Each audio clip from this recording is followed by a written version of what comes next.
जो गौतम, कपिल, कणाद आदि जो ऋषि थे, उन्होंने उस ज्ञान को दूसरे ढंग से इन सूत्रों में पिरोया, तो वो पहली क्रांति थी दर्शन की।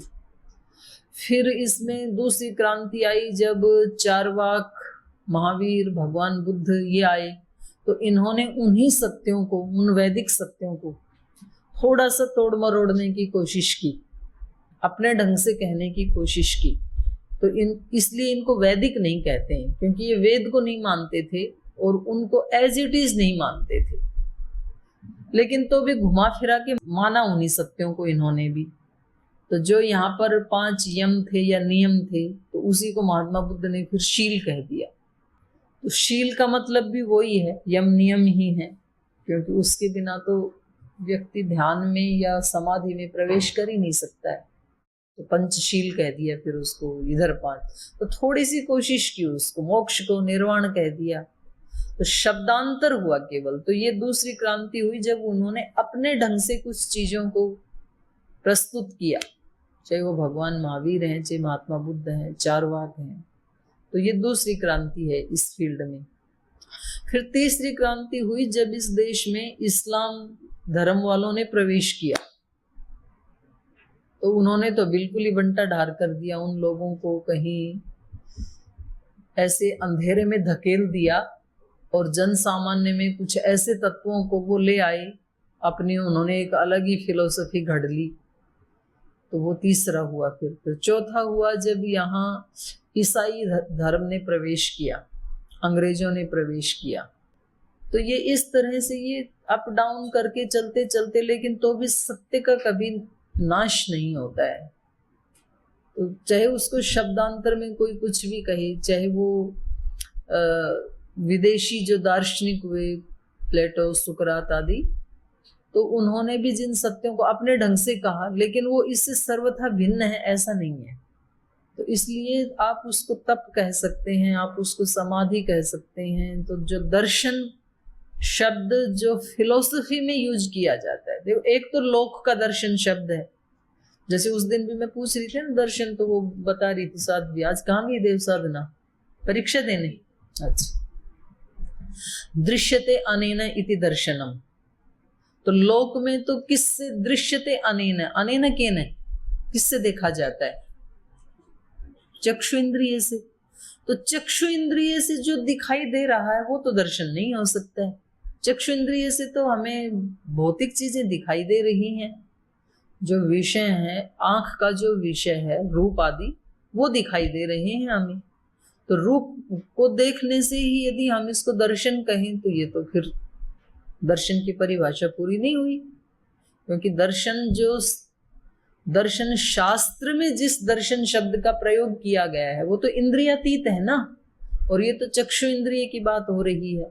तो इसका मतलब है चक्षु इंद्रिय का जिक्र यहाँ नहीं है, दृश्यते अनेन। तो यहाँ अनेन का अर्थ क्या होगा फिर? दृश्यते अनेन इति दर्शनम।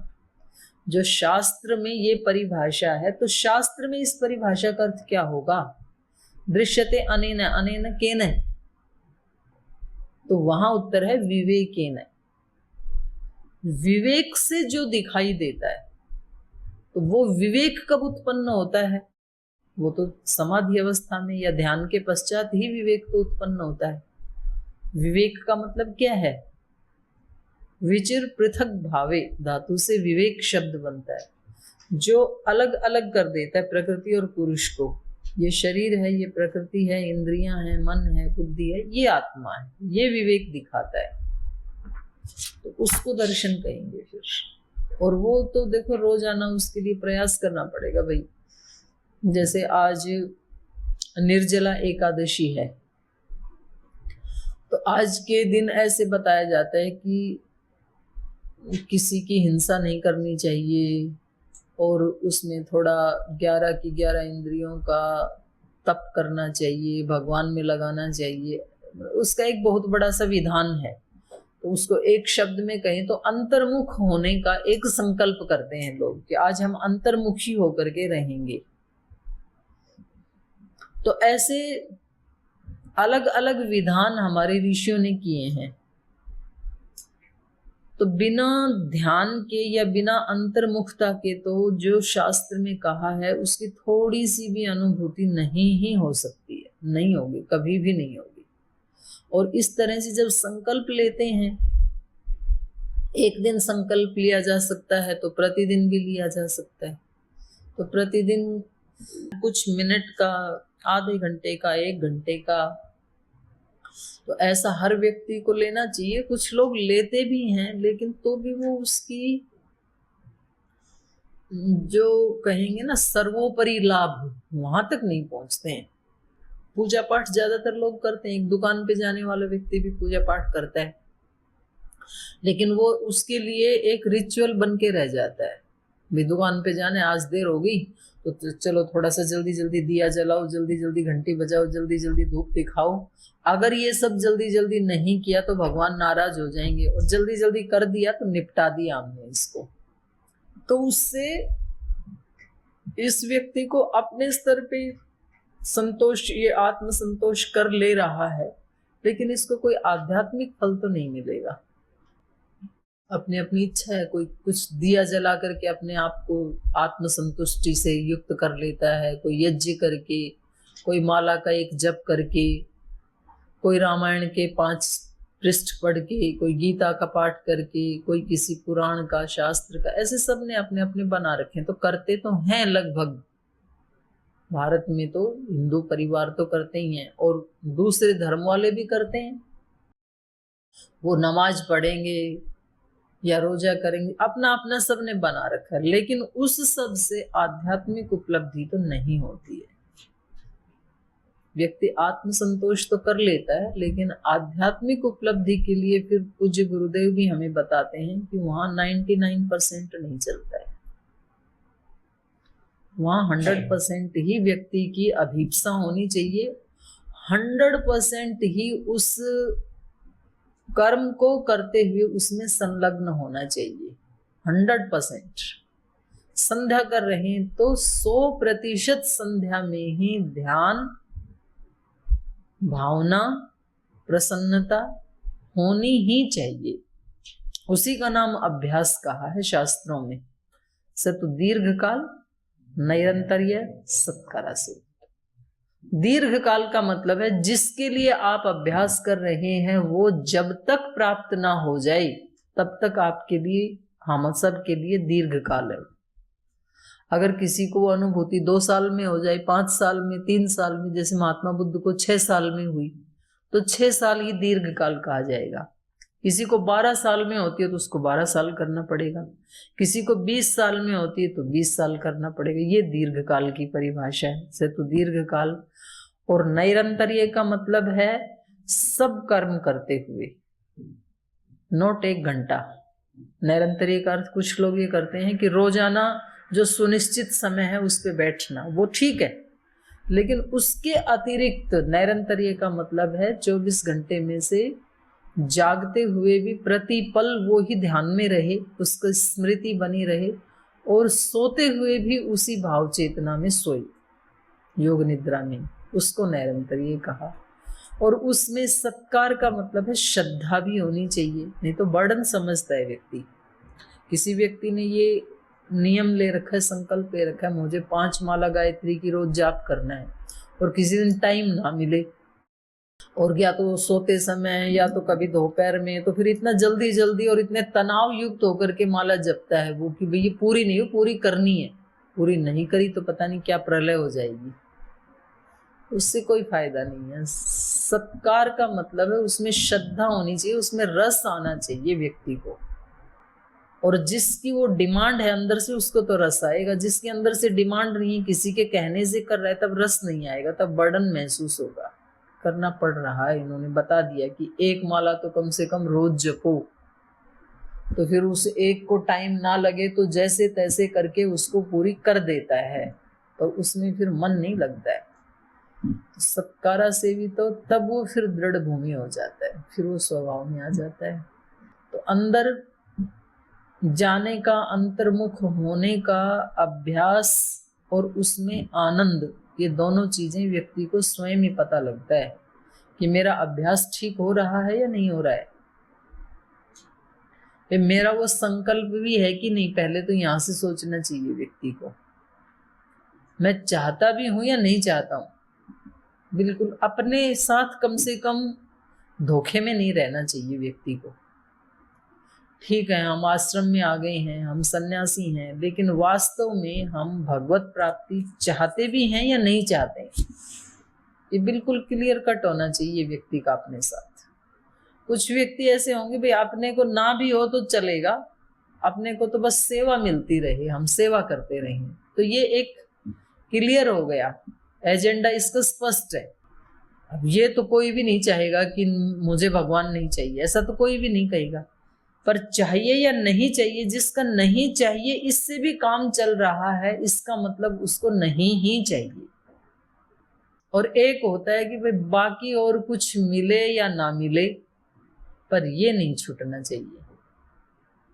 तो उसमें कई बार व्यक्ति को पद प्रतिष्ठा वो सब गंवाना पड़ता है, दूसरों को सम्मान मिलता है, तो व्यक्ति एक होड़ में आ जाता है कि मुझे भी ये मिलना चाहिए, लाइन में लगता है फिर। लेकिन सच में जिसको चाहिए वो एकदम अनपेक्ष रहता है संसार की सब उपलब्धियों से, मिले या ना मिले, लेकिन इस अवसर को नहीं खो सकता। तो इसका मतलब कि अंदर से प्यास है कि इसके बिना काम नहीं चलेगा, बाकी और कुछ ना मिले तो काम चल जाएगा, इसके बिना काम नहीं चलेगा। तो ये अभिप्सा यदि है तो फिर अगली बात आती है कि भाई इस अभिप्सा के लिए मैं प्रयास क्या कर रहा हूं या क्या कर रही हूं। अभिप्सा है लेकिन इसके लिए कोई प्रयास भी हो रहा है कि नहीं। प्रयास नहीं हो रहा है तो भी नहीं मिलेगा, अनुभूति नहीं होगी, क्योंकि प्रयास ही नहीं किया। तो हम किसी को ये कह भी नहीं सकते, भगवान को भी नहीं कह सकते, उलाना नहीं दे सकते कि आपने कोई अनुभूति ही नहीं करवाई, क्योंकि हमने कोई प्रयास ही नहीं किया। जहां जो हमें जो चीज चाहिए उसके लिए हम टाइम निकाल लेते हैं। घर परिवारों में आप लोगों को जाके बताओ थोड़ा योग कर लिया करो, आज ये टाइम ही नहीं मिलता है हमारे यहाँ। थोड़ा कभी ध्यान कर लिया करो, संध्या उपासना कर लिया करो, आज इस परिवार में कहाँ संध्या उपासना का टाइम, बच्चों और सीरियल देखने के लिए टाइम निकल जाता है। जिसको जो पसंद है ना, ठीक उस समय रोटी भी बनानी है तो आटा पहले गूंद के रख देती है महिलाएं कि सीरियल खत्म होने के बाद फटाफट गर्मा गर्म बना दूंगी, ऐसे मैंने कई घरों में देखा। तो इसके लिए आधा घंटा निकाल लिया हमने, क्योंकि हमारी रुचि है उस काम में, और उपासना के लिए हमारे पास टाइम नहीं है। किसी के यहाँ जाना है विवाह में, शादी में, घर परिवार में, तो उसके लिए टाइम निकल आता है, लेकिन योग करने के लिए टाइम नहीं निकलता है। तो फिर व्यक्ति को ना तैयार रहना चाहिए कि भाई मेरे को इसमें रुचि नहीं है, इसलिए मुझे इसका लाभ भी नहीं मिलेगा। क्यों मिले मुझे? जब मेरी अध्यात्म में रुचि नहीं है तो मुझे ऋषियों जैसी अनुभूति या दर्शन का दर्शन कभी भी नहीं होगा। क्यों हो मुझे, और मैं क्यों अपेक्षा करूं? मुझे हक ही नहीं है अपेक्षा करने का, क्योंकि ना मेरी रुचि है ना मैंने प्रयास किया। तो मुझे क्यों अनुभूति हो उन ऋषियों जैसी? बिल्कुल नहीं होनी चाहिए। और यदि मुझे ये इच्छा है कि मुझे भी होनी चाहिए, कुछ तो अनुभूति होनी चाहिए। मनुष्य हैं, आश्रम में आए हैं, साधु बने हैं, ब्रह्मचारी बने हैं, कुछ तो अनुभूति होनी चाहिए, छोटी बड़ी कुछ तो। कहीं तो यात्रा एक कदम तो आगे बढ़नी चाहिए। आंतरिक जगत में भी कुछ तो अंतर्मुखता होनी ही चाहिए, नहीं तो यहाँ आए क्यों है। और फिर यदि व्यक्ति प्रयास करेगा, तब मैंने बताया था कि दर्शन का जो परिणाम है वो है शाश्वत में प्रतिष्ठा। जो उस दर्शन का अभ्यास करेगा तो उसको रोजाना नई नई अनुभूतियां होंगी। जैसे बाह्य जगत में आप मानो यहाँ से यात्रा शुरू करो और आपको जाना है केदारनाथ या आपको जाना है गंगोत्री, तो जब आपने पतंजलि योगपीठ से यात्रा शुरू की ऋषिकेश होते हुए, और जैसे जैसे आप आगे बढ़े तो रोजाना आपको नए नए दृश्य दिखेंगे कि नहीं दिखेंगे? कहीं कोई झरना आएगा, कहीं नदी आएगी, कहीं पर्वत आएगा, कहीं नीचे ढलाई आएगी, कहीं नए नए मकान आएंगे, नए नए पेड़ पौधे आएंगे। तो रोजाना नया दिखेगा कि नहीं दिखेगा? क्योंकि यात्रा चल रही है ना। ऐसे ही अंतर जगत में जो रोजाना जाएगा उसको अंतर जगत की अनुभूतियां रोज नई नई होंगी। कहाँ होंगी? जितना स्थूल संसार है उससे भी विराट सूक्ष्म संसार है। पर यदि वो शुरू नहीं किया तब एक भी अनुभूति नहीं होगी, और तब व्यक्ति को ये लगेगा कि बस जो कुछ है ये बाहर ही है, अंदर कहीं कुछ नहीं, और बस वो फिर वहां पर रुक जाएगा, फिर वो अंदर प्रयास भी नहीं करेगा तो नहीं होगा। दर्शन का मतलब जो दर्शन शास्त्र में जो बताया है वो तो ये ही है। दर्शन का मतलब है समाधि, दर्शन का मतलब है अंतर अनुभूति, दर्शन का मतलब है सूक्ष्म जगत का साक्षात्कार, आत्मा का साक्षात्कार। ऐसे। ओ माता जी, और एक प्रश्न ये था कि जो हम तपस्या बोलते हैं, तो यानी तपस्या में हमेशा दुख होता है, ये एक यूनिवर्सल है कि जो भी तपस्या करेगा, चाहे किसी भी तरह की तपस्या, इंद्रिय, मन, शारीरिक, आत्मिक, बौद्धिक, दुख होगा ही। संसार की भाषा में उसको दुख कहते हैं, साधक की भाषा में उसको तप कहते हैं जी। संसारी तो यही। अब आप जो कर रहे हो, आप दुखी हो कि खुश हो?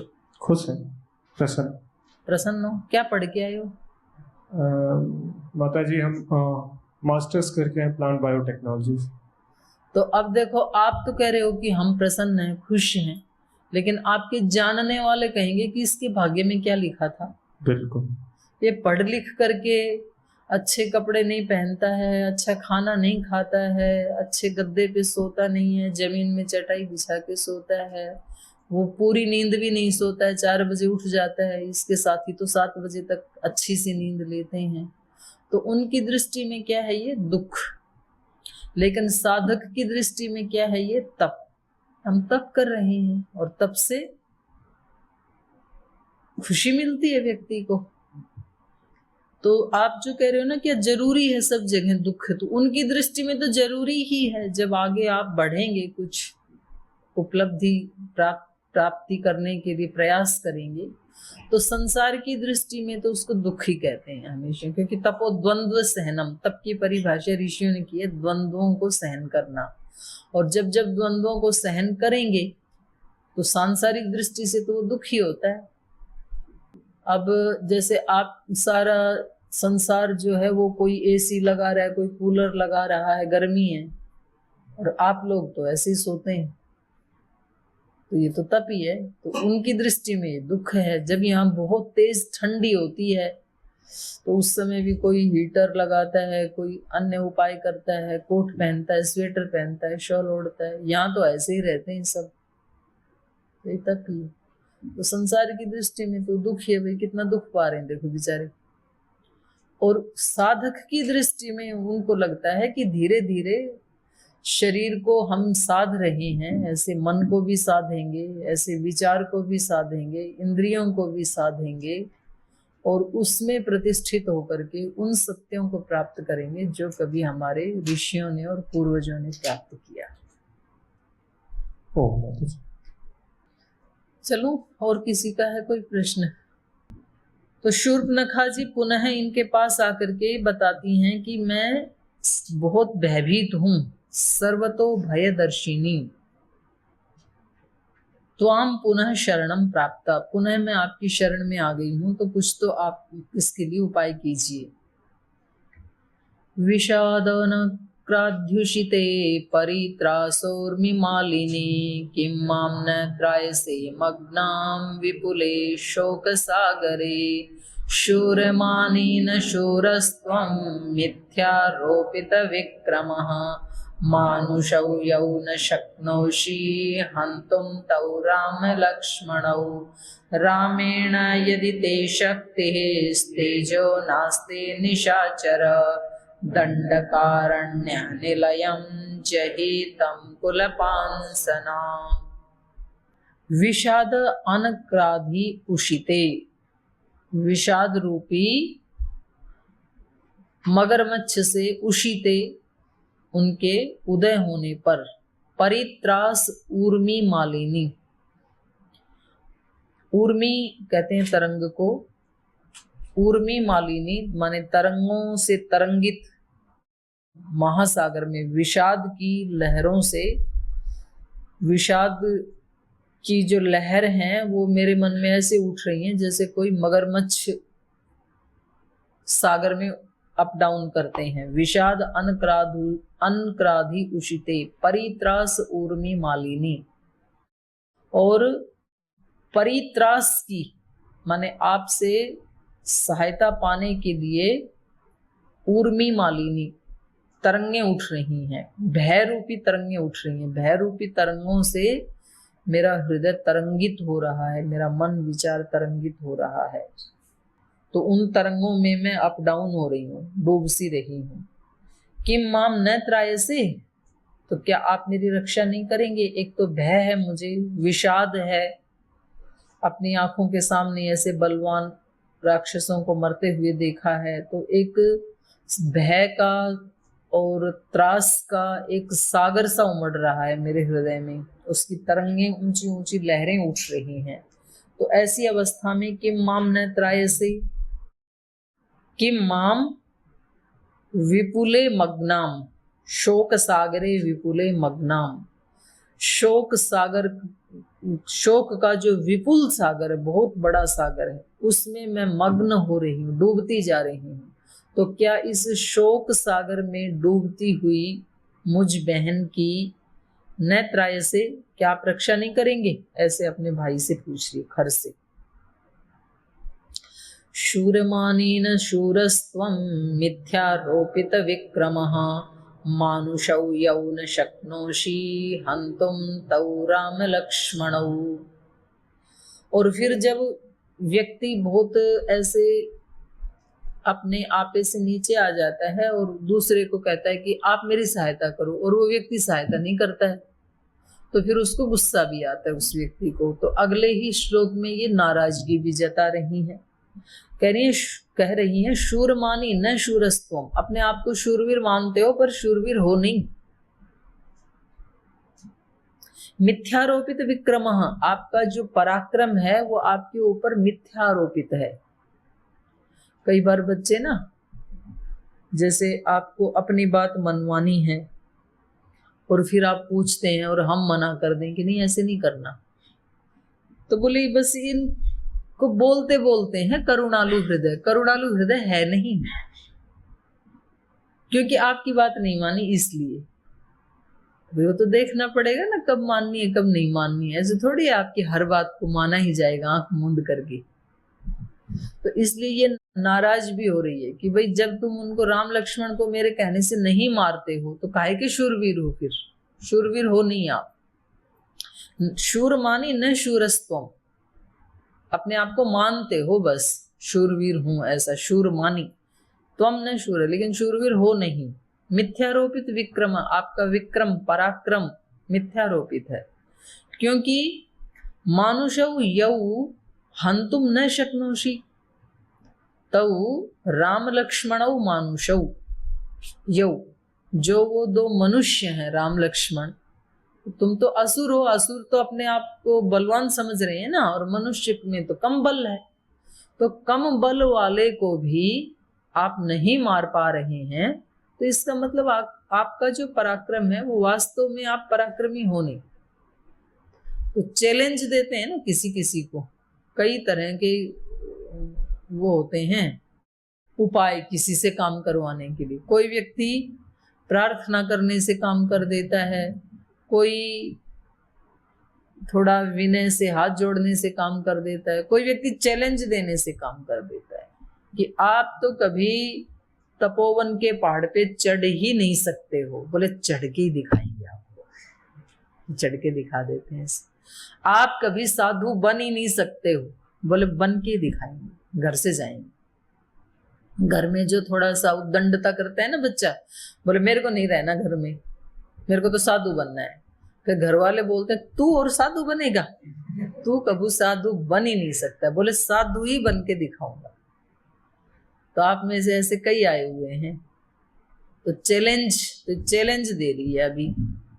रामेण यदि ते शक्ति तेजो नास्ति निशाचर, अपने भाई को करे निशाचर, यदि तेरे अंदर राम को मारने की शक्ति और तेज नहीं है तो दंडकारण्य निलयम जही तम कुल पांसना, तो फिर ये जो दंडकारण्य का तेरा घर है, जो राजा बना है यहाँ दंडकारण्य का, इस स्थान को जही, इसको छोड़, तम, इस स्थान को, कुलपांसना, कुल को कलंकित करने वाले निशाचर। तो अपने भाई को भी, आदमी जब क्रोध में होता है तो संबोधन भी ऐसे ही करता है। तो अपने भाई को, बड़े भाई को कह रही है, निशाचर कहीं के, कुल कलंक, यदि राम को नहीं मार सकता है तो इस स्थान को छोड़ के चला जा, इस जंगल में भी मत रह, फिर तू काहे का राजा इस जंगल का। तो ये इन्होंने चुनौती दी है। अब ये इसका क्या उत्तर देंगे ये कल पढ़ेंगे।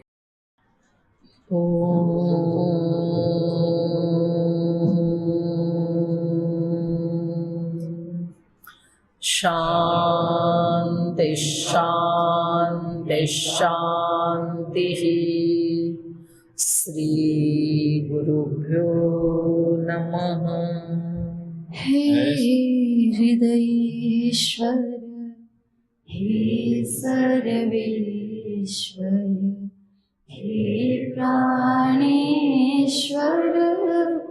हे परमेश्वर, हे हृदयेश्वर, हे सर्वेश्वर, हे प्राणेश्वर, हे परमेश्वर, हे समर्थ, हे करुणा सिंधु, हे समर्थ, हे करुणा सिंधु, विनती स्वीकार करो, विनती स्वीकार करो।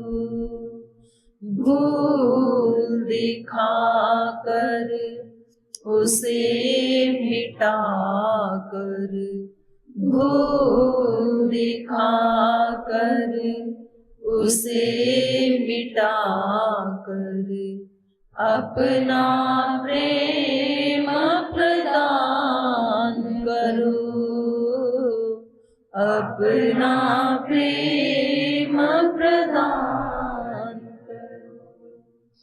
पीर हरो हरि, पीर हरो, पीर हरो हरि, पीर हरो,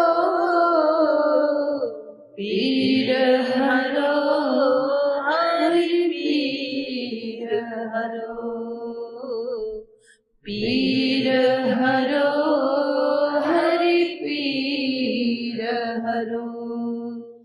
हे हृदयेश्वर, हे सर्वेश्वर, हे प्राणेश्वर, हे परमेश्वर, हे प्राणेश्वर, हे परमेश्वर, हे प्राणेश्वर, हे परमेश्वर। ओम